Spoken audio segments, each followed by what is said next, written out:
Hello दोस्तों, आशा करते हैं आप लोग बहुत अच्छे होंगे। द परफेक्ट एजुकेशन चैनल पर आप सभी लोगों का बहुत बहुत स्वागत है। यदि आप उच्च शिक्षा में जाना चाहते हैं, यदि आप यूजीसी नेट जेआरएफ को क्वालिफाई करना चाहते हैं, तो उसके लिए जरूरी है कि इसके सिलेबस पैटर्न को आप लोग समझ लीजिए, इसके एग्जाम को आप लोग समझ लीजिएगा। तो आज के हम लोग अपने इस क्लास में, इस वीडियो में पेपर वन से संबंधित कुछ पॉइंटों को समझेंगे, जैसे पेपर वन है क्या और इसमें कौन कौन सी टॉपिक आपको पढ़नी है।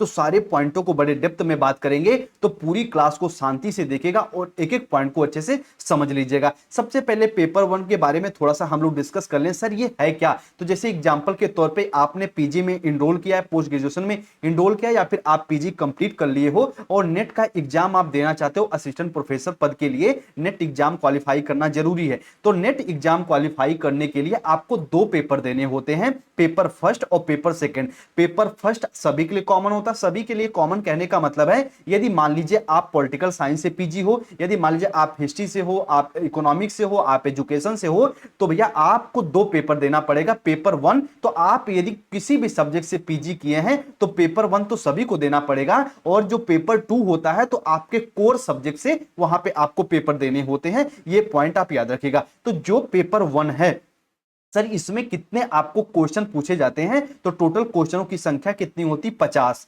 और एक क्वेश्चन कितने नंबर का होता, कितने मार्क्स का होता है? तो 2 नंबर का होता। तो टोटल नंबर कितने हो जाएंगे? तो आप कहोगे सर 100 नंबर हो जाते हैं। इतना इसके बारे में आप लोग अच्छे से समझ लीजिएगा। पेपर वन के बारे में, आप किसी भी बैकग्राउंड से, आपका पीजी किसी भी सब्जेक्ट से है, पेपर वन सबको देना रहता है। तो आइए अब हम लोग इसके सिलेबस की बात करते हैं कि क्या क्या आपको इसमें पढ़ना है और कैसे हम आपकी हेल्प करने वाले हैं। सारी पॉइंटों को अच्छे से सुन लीजिएगा। देखो, जो कोर आपका सब्जेक्ट होता है, मेन आपका सब्जेक्ट होता है, उसमें बच्चे बेहतर प्रदर्शन कर ही लेते हैं, क्योंकि पीजी सभी लोग अच्छे से ही करते हैं जिनको नेट जेआरएफ के लिए जाना रहता है। लेकिन पेपर वन कई लोगों का रुक जाता है, तो इसके बारे में हम स्ट्रेटजी आपको बताने वाले हैं, साथ में इसका सिलेबस हम लोग डिस्कस करेंगे। तो शांति से रिक्वेस्ट करेंगे कि पूरी पॉइंटों को सुन लीजिएगा, पूरे एफर्ट का अच्छे से आनंद लीजिए और एक एक पॉइंट को समझिएगा। सबसे पहले यदि सिलेबस की बात करें, तो पूरा पेपर वन कितने यूनिट में डिवाइड रहता है? तो आप कहोगे सर टोटल 10 यूनिट में, टोटल 10 यूनिट में आपका ये पूरा पेपर डिवाइड रहता है, विभाजित रहता है। पहली यूनिट का नाम क्या है? तो आप कहोगे सर टीचिंग एप्टीट्यूड। क्या नाम है? तो शिक्षण अभिवृत्ति। अब एक पॉइंट हम यहां पे आपको कुछ स्क्रीनशॉट साथ साथ में लेके आए हैं। देखिए, जो बच्चे हमारे साथ पहले से जुड़े होंगे द परफेक्ट स्टडीज चैनल पे, आप सभी को देखो यहां पे शिक्षण वाली क्लास बिल्कुल डेप्थ में 1 घंटे की क्लास है।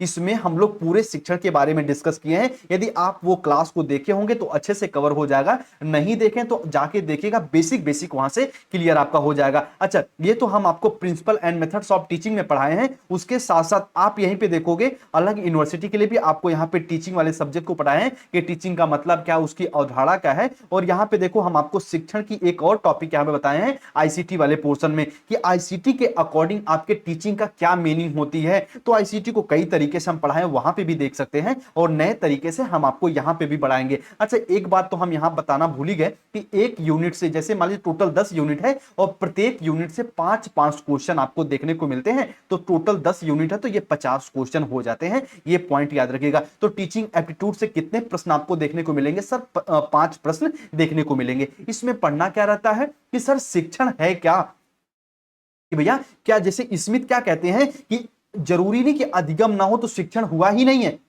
तो शिक्षण है क्या? एक बालक को अनुक्रिया करने के लिए प्रेरित करवा देना, एक बालक को अधिगम के उच्चतम स्तर पर ले जाना ही शिक्षण का प्रमुख अर्थ होता है।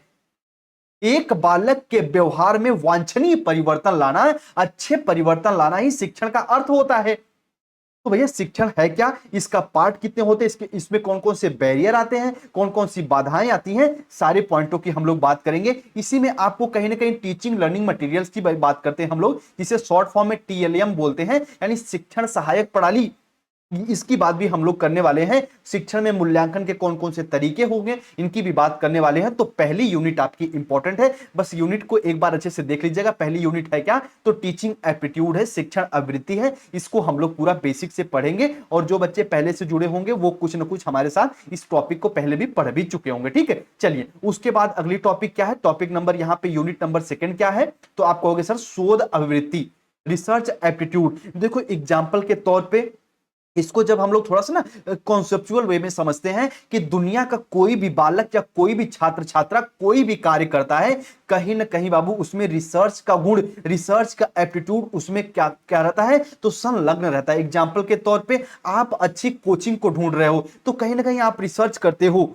आप अच्छे अच्छे अपने फ्यूचर को डिसाइड करना चाहते हो कि हम अपने फ्यूचर को किस दिशा में आगे बढ़ाएं, तो कहीं ना कहीं आप रिसर्च करते हो। तो अगर इसी रिसर्च को बाबू हम लोग शिक्षा में लें कि सर एजुकेशन में रिसर्च का क्या अर्थ है, तो एजुकेशन को कैसे हम बेहतर बना सके, और जब आईसीटी वाले पोर्शन पढ़ेंगे तो उसमें भी आपका रिसर्च वाला पॉइंट आएगा कि जब आईसीटी का उपयोग करेंगे तो कहीं ना कहीं तभी भी हमको शोध करना पड़ेगा। तो शोध एक इंपॉर्टेंट टॉपिक है, इसकी भी बात करेंगे। शोध के अर्थ के बारे में, शोध के प्रकार के बारे में, शोध की विशेषता के बारे में, शोध नैतिकता के बारे में, इसकी क्या मोरालिटी होती है, इसकी क्या एथिकल वैल्यूज होती हैं, इन सब की पॉइंट हम लोग बात करने वाले। कौन से? तो यूनिट नंबर सेकंड में रिसर्च एप्टीट्यूड इंपॉर्टेंट टॉपिक है, और यहां से भी आपको हर प्रत्येक यूनिट से 5 क्वेश्चन देखने को मिलता है। तो ये यूनिट भी आप अच्छे से कहीं नोट डाउन कर लीजिएगा। इसका पूरा PDF the perfect education channel पे हम आपको दे देंगे, आप नोट डाउन कर लीजिएगा, पहले पूरी बात को समझ लीजिएगा। अच्छा, कहोगे सर इस पेपर का सबसे इजी पोर्शन हमें बता दीजिए,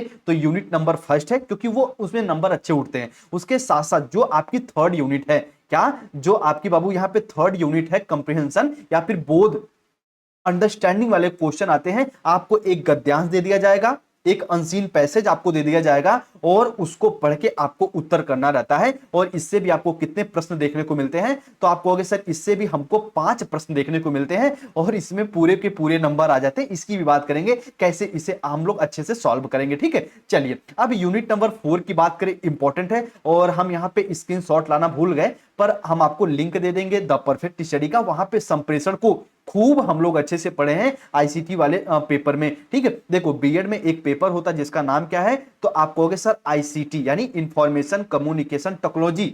उस पेपर में आप हम लोग कम्युनिकेशन को खूब अच्छे से पढ़े हैं कि कम्युनिकेशन है क्या सर, कम्युनिकेशन के कौन कौन से एलिमेंट होते हैं, इसके कौन कौन से सर तत्व होते हैं, और सर कम्युनिकेशन में सबसे इंपॉर्टेंट जो पूछता है कि सर जी इसमें कौन कौन सी बाधाएं आती हैं, सर इसमें कौन कौन से बैरियर हमारे सामने आते हैं। जैसे हम कहें गलत इंफॉर्मेशन, सही समय पे सूचना ना मिलना भी संप्रेषण में कहीं ना कहीं बाधक का कार्य करता है। संप्रेषण है क्या सर, एक मुखी है, द्विमुखी है, त्रिमुखी है, या बहुमुखी है क्या सर, इसके बारे में डेप्थ में हम लोग बात करेंगे। और यहां से भी आपके 5 क्वेश्चन देखने को मिलते हैं, टोटल 10 नंबर के, ठीक है। तो यूनिट नंबर 4 को भी आप लोग अच्छे से समझ लीजिएगा। अब आप यहां पे देखेंगे कि जो आपका यूनिट नंबर 5 है, और यूनिट नंबर 6 और यूनिट नंबर 7, ये कहीं ना कहीं मैथमेटिकल पोर्शन होता है। और देखो ध्यान समझिएगा, सब अगर बात यहां पे करें यूनिट नंबर 5 में, तो यहां पे आपके मैथमेटिकल से संबंधित क्वेश्चन आते हैं, एप्टीट्यूड से संबंधित क्वेश्चन आते हैं, जैसे तर्क के आधार पर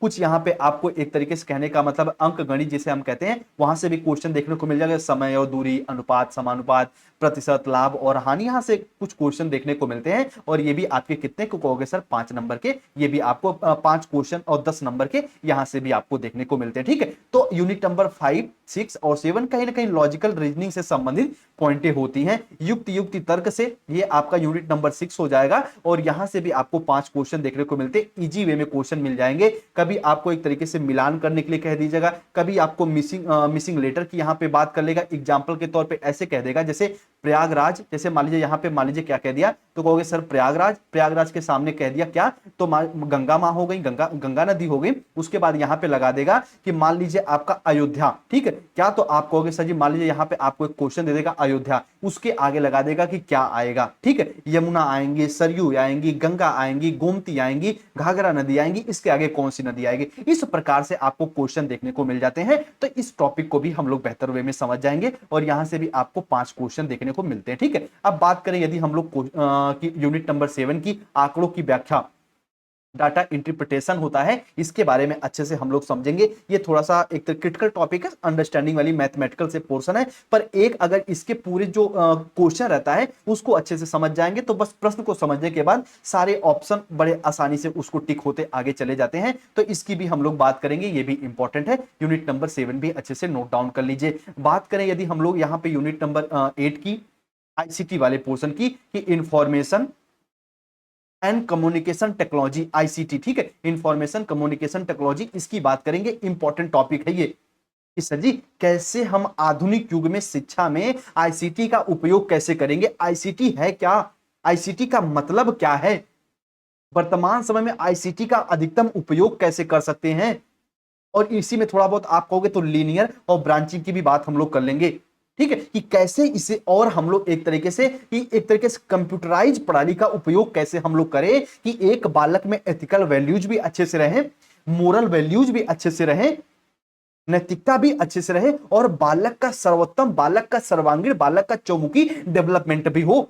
तो आईसीटी वाला पोर्शन इंपॉर्टेंट है, यहां से भी क्वेश्चन अच्छे खासे आपको मिल जाते हैं, और ये 5 क्वेश्चन यहां से भी आपको देखने को मिलेगा। तो इस यूनिट को भी अच्छे से आप लोग नोट डाउन कर लीजिए। आईसीटी है क्या, आईसीटी का मतलब क्या है, इस शब्दावली का अर्थ यहां पे क्या है, ये सारे पोर्शन आपको पूछे जाएंगे। इंटरनेट क्या है भैया, ईमेल क्या है, श्रव्य दृश्य सामग्री यहां पे क्या है।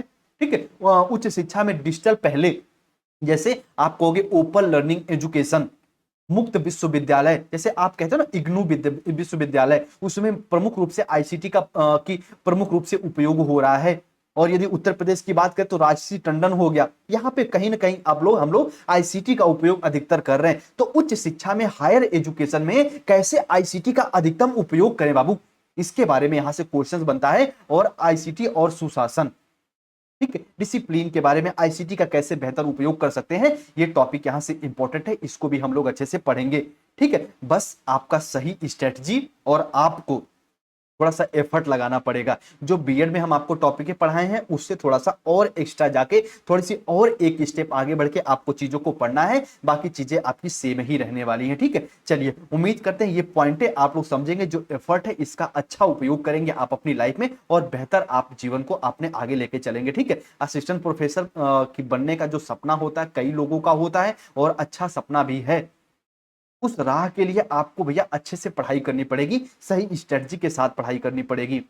तो ये छोटा सा अनुभव हम आप तक बिल्कुल साझा करेंगे, और हर कदम पे आपका प्रयास की कहने का मतलब है कि हेल्प करने का प्रयास करेंगे। आपके मन में कभी कोई डाउट, कोई संशय आ जाए इस एग्जाम से संबंधित या फिर कोई, तो आप अपना as a teacher, as a बड़ा भाई मान के हमें इस नंबर पे बिल्कुल व्हाट्सअप कर सकते हो। कोई आपके डाउट हो, कोई कंफ्यूजन हो, तो आप इस नंबर पे व्हाट्सअप कर दीजिएगा, हम बिल्कुल आपको सॉल्व करने का प्रयास करेंगे। कोई क्वेश्चन, कोई टॉपिक ना समझ में आए तो आप इस पे मैसेज कर लीजिएगा कभी भी, बिल्कुल निसंदेह। ठीक है, चलिए बात करें अगली टॉपिक क्या है सर, टॉपिक नंबर यहां पे हम लोग 9 की बात करें तो पीपुल डेवलपमेंट एंड इन्वायरमेंट। देखो सबसे पहला आप यहां पे पूछेगा लोग और विकास में क्या एक तरीके से समानताएं हैं, उससे संबंधित आपको प्रश्न देखने को मिलेंगे। और अधिकतर यहाँ पे जो प्रश्न आपको 3 से 4 प्रश्न देखने को मिल जाते हैं वो इन्वायरमेंट से, कि यहाँ पे क्योटो प्रोटोकॉल क्या है, पेरिस समझौता क्या है, यहाँ पे रियो सम्मेलन क्या है, जैव विविधता सम्मेलन क्या है, पर्यावरण है क्या, इन्वायरमेंट पॉल्यूशन क्या है, उस पॉल्यूशन को कैसे कंट्रोल करें,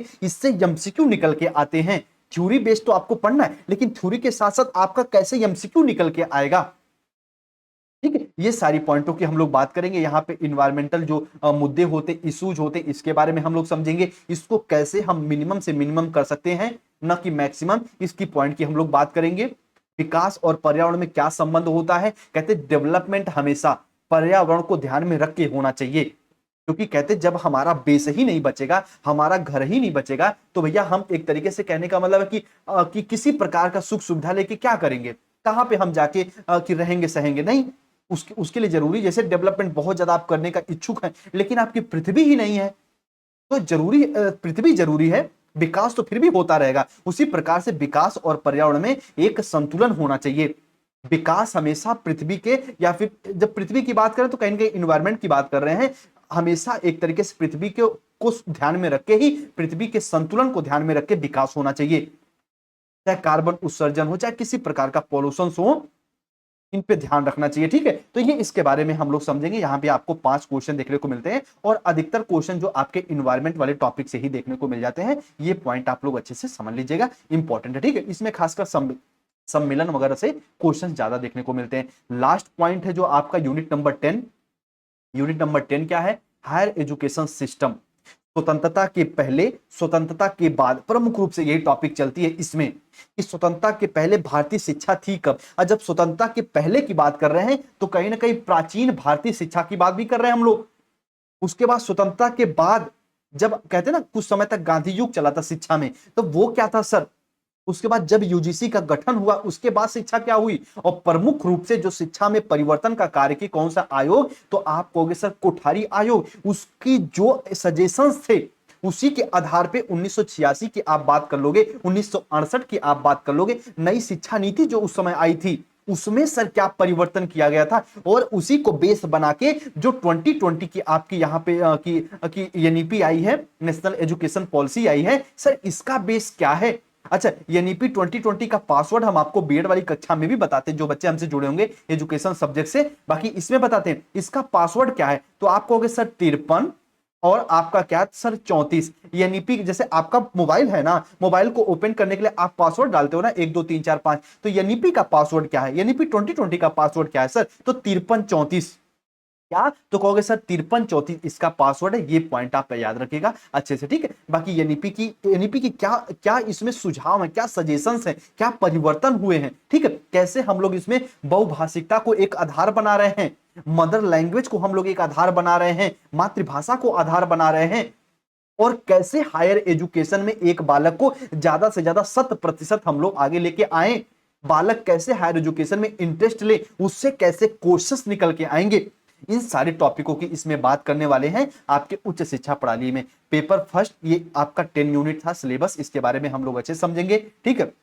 प्रमुख रूप से भारत के स्वतंत्रता के पहले और स्वतंत्रता के बाद क्या भारतीय शिक्षा थी, उसमें परिवर्तन कैसे कैसे आया, कौन कौन से कमीशन से अपनी कौन सी भूमिका निभाई, चाहे मुलादियर हो, चाहे कोठारी हो, चाहे तरह के जितने भी हैं, इसकी बात हम लोग करने वाले हैं। चाहे आपका 1968 हो, 1986 हो, संशोधन करके 1992 में 1986 का संशोधन किया गया ये नीति का, फिर उसके बाद अभी आप देख रहे हो 34-35 साल बाद आपको ये नीति 2020 देखने को मिल रहा है, और इसकी आलोचनाएं भी होती हैं कि ये नीति 2020 अच्छे से लागू नहीं हो पाएगी। क्यों? क्योंकि भारत में भाषाओं की विविधता है, तो किसी पे हम भाषा को थोपेंगे नहीं, इसकी आलोचना क्या है, इसके पॉजिटिव पॉइंट क्या है, सारे पॉइंटों की हम लोग बात करने वाले हैं। तो उम्मीद करते हैं ये पूरे सिलेबस को आप लोग अच्छे से समझे होंगे। बहुत ज्यादा डेप्थ में तो नहीं गए सिलेबस को बताने के लिए, पर अपना प्रयास किए एक ब्रीफ में कम समय में आपको बेहतर चीजें प्रोवाइड कर दे, आपको एक आइडिया लग जाए कि हमें सर इसमें क्या क्या पढ़ना है, ठीक है। इसका पूरा पीडीएफ हम टेलीग्राम पे शेयर कर देंगे। टेलीग्राम चैनल क्या है, तो आप कहोगे सर द परफेक्ट एजुकेशन, आप ज्वाइन कर लीजिएगा यदि आप इंटरेस्टेड हैं, चीजें समझ में आती है तो। आपके मन में कोई डाउट, कोई कंफ्यूजन हो तो हम इंस्टा आईडी पे जुड़ के हमसे कुछ भी पूछ सकते हैं, चलाते हैं तो, नहीं चलाते हैं तो कोई बात नहीं, ठीक है। बाकी हम आपको अपना पर्सनल नंबर ऊपर दे दिए हैं, वहां से आप लोग कुछ भी हो तो व्हाट्सएप पे संपर्क कर लीजिएगा। अच्छे से पढ़ाई करिए, सही अप्रोच के साथ पढ़ाई करिए, और ये हायर एजुकेशन का मामला है बाबू, तो जितना किताबों में और जितना बेस्ट अप्रोच आप लगाओगे, आपका जो उन्मुखीकरण है बिल्कुल सही दिशा में होना चाहिए, आपका ओरिएंटेशन बिल्कुल सही दिशा में होना चाहिए, तो आप बेहतर कर जाओगे, ठीक है। बाकी जो हमसे प्रयास हो सकेगा हम करेंगे। निःशुल्क कक्षाएं आपको इसी चैनल पे चलेंगी। एक चैनल हमारा और है द परफेक्ट स्टडी, उस पे बीएड और जो भी एग्जाम है, टीचिंग एग्जाम से संबंधित कक्षाएं वहां पे चलती हैं, तो वहां पे बहुत ज्यादा कक्षाएं हो जाती है। इसके लिए हम लोग यहाँ पे सेपरेट इस एग्जाम की क्लास करेंगे, और जो भी एग्जाम होंगे इससे संबंधित उसकी क्लास करेंगे। जो प्रयास हो सकेगा हम करेंगे। आप लोग अपना ख्याल रखिए, मिलते हैं हम लोग अगली क्लास में। जैसा आपका रिस्पॉन्स रहा उसी के हिसाब से क्लास आपको मिल जाएगी। अपना ख्याल रखिए, और जो भी आपको ना समझ में आए कमेंट सेक्शन में कमेंट भी कर सकते हैं। बाकी लाइक वाइक कर दीजिएगा, अपने दोस्तों को शेयर कर दीजिएगा। आप लोग अपना ख्याल रखिए, जहां पे भी रहिए सेफ सुरक्षित रहिए, सही अप्रोच के साथ आगे बढ़ते रहिए। अगर जीवन में आपने ठान लिया कुछ परिवर्तन करना है, जाते जाते पृथ्वी से हमें कुछ दे के जाना है, तो आप सभी का स्वागत है हमारे साथ, ठीक है। अपना ख्याल रखिए। आप सभी भाई बहन को जय हिंद, जय भारत।